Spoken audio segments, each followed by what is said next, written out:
नमस्कार, मी सोनल रेसिपीमध्ये तुमचे स्वागत आहे। मी तुम्हाला आज मैसूर वडी बनवून दाखवणार आहे। ती कशी बनवणार आहे चला तर मग आपण रेसिपीला सुरुवात करूया। मैसूर वडी बनवण्याकरता मी एक कढई घेतलेली आहे। त्यामध्ये मी 1 वाटी साखर टाकणार आहे। तुम्ही कोणतेही एक भांड घेऊ शकता, वाटी किंवा कप, मेजरमेंटसाठी कोणतेही एक भांड सेट करून घ्यायचं। आणि यामध्ये 1 वाटी साखर आहे, त्यामध्ये मी 1 वाटी पाणी टाकून घेणार आहे आणि गॅसवर पाक होण्याकरिता ठेवणार आहे। याच वाटीने मी 1 वाटी तेल घेतलेलं आहे। तेल सुद्धा एका कढईत टाकायचं आणि हे गरम करायला ठेवायचं।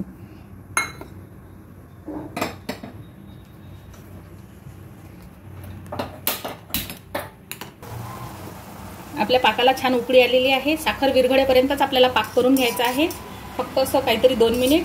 आणि नंतर यामध्ये हे बेसन घेतलेलं आहे, मी 1 वाटीच बेसन घेतलेलं आहे। बेसन मी गाळून घेतलेलं आहे।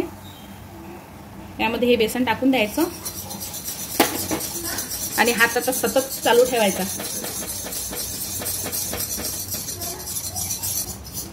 असं सतत याला ढवळत राहायचं। आपलं बेसन पूर्ण छान मिक्स झालं। यामध्ये आपलं तेल सुद्धा तापलेलं आहे। तापलेलं तेल असं 1-1 चमचा घ्यायचं आणि यावर टाकत जायचं असं।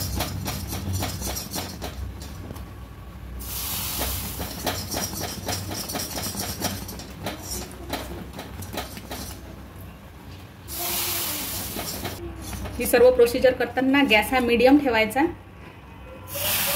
आणि याला सतत असं ढवळत राहायचं, नाहीतर मग कढईला लागू शकतं ते।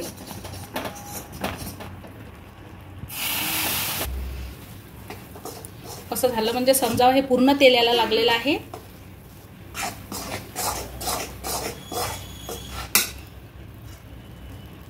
एका ताटामध्ये असं काढून घ्यायचं।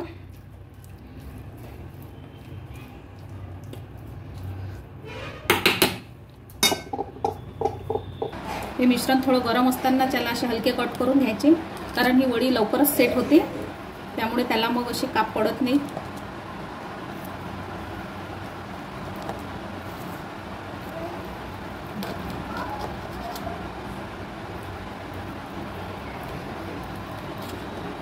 आपली वडी छान सेट झालेली आहे। अगदी 5 मिनिटातच ती सेट होते। तुम्ही बघू शकता, अगदी छान अशी निघते।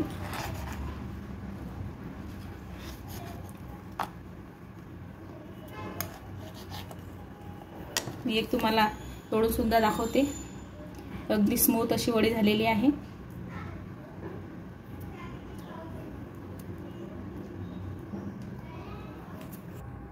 झाली तर मग आपली मैसूर वडी तयार, अगदी खुसखुशीत आणि अगदी स्मूथ आणि चवीला एकदम छान। तुम्ही करून बघा आणि आवडल्यास लाईक, शेअर आणि सबस्क्राइब करा। धन्यवाद।